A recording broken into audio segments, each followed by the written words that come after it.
Perfect. Au Done. naturel, Fuck it. baby. You're just a pro. Au naturel.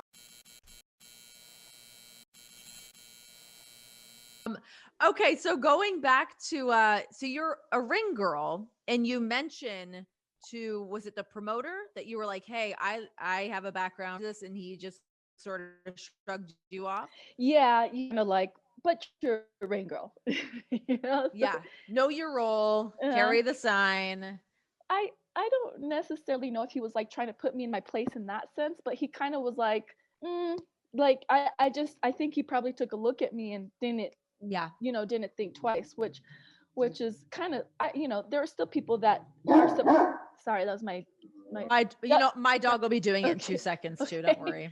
Dougie, stop. um and so I just think a lot of people, they look at me and they can't fathom that, I'm a professional fighter.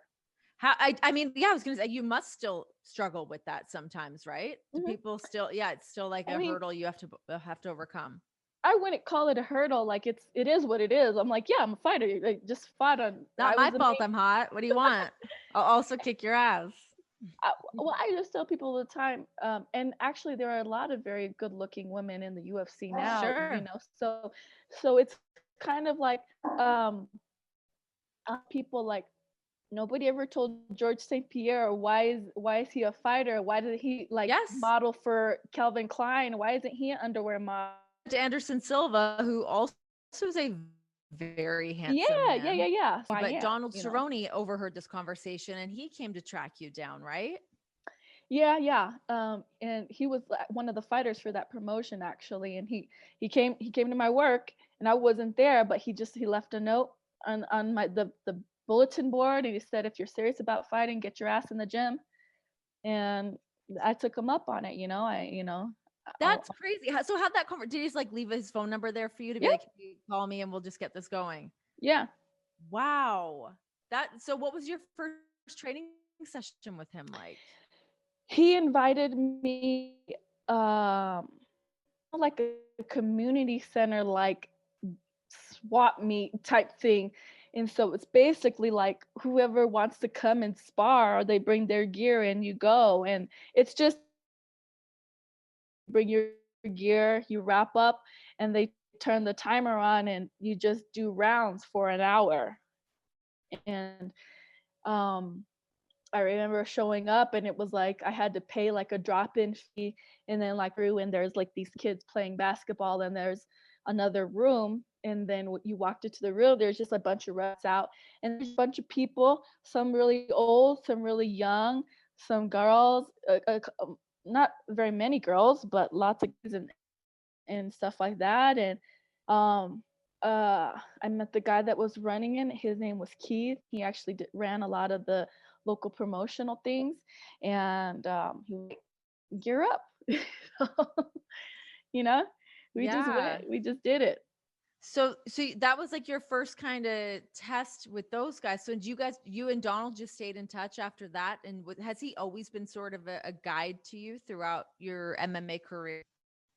Biggest influence Donald had on me was just at the very beginning of my career, when I was really tentative and shy. I have this martial arts background, and a lot of traditional martial arts is very like by the book, and it's, you have to, go step by step, and fighting is a little, it's a different world.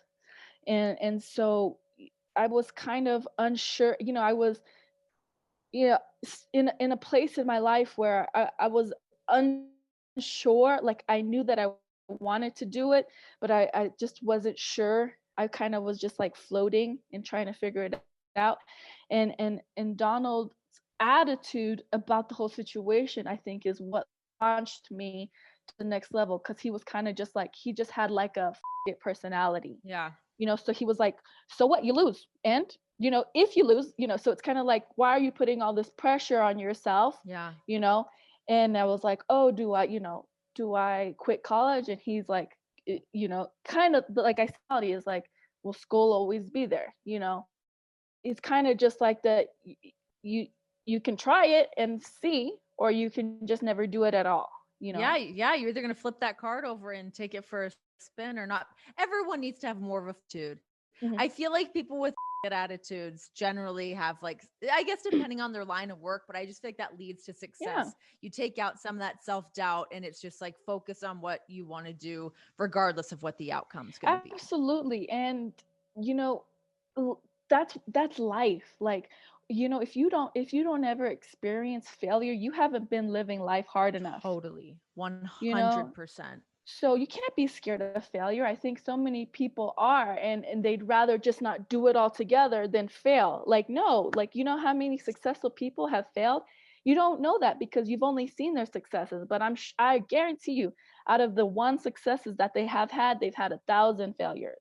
It gives me a little bit of anxiety thinking of people that are afraid to try new things because they're Hmm. so worried to step out and they're so worried of those failures. Like, man, you're just not living your life. What? It's a shame. Hi guys! To stay in on the know on all things oral sessions, please like, subscribe, share, pass off the word to your mother, your father, a friend, a grandfather, a grandmother, somebody at the grocery store, whoever you want. Keep spreading the good word. Please help to support your girl and subscribe. Just hit the button. Just hit the button and subscribe to Oral Sessions.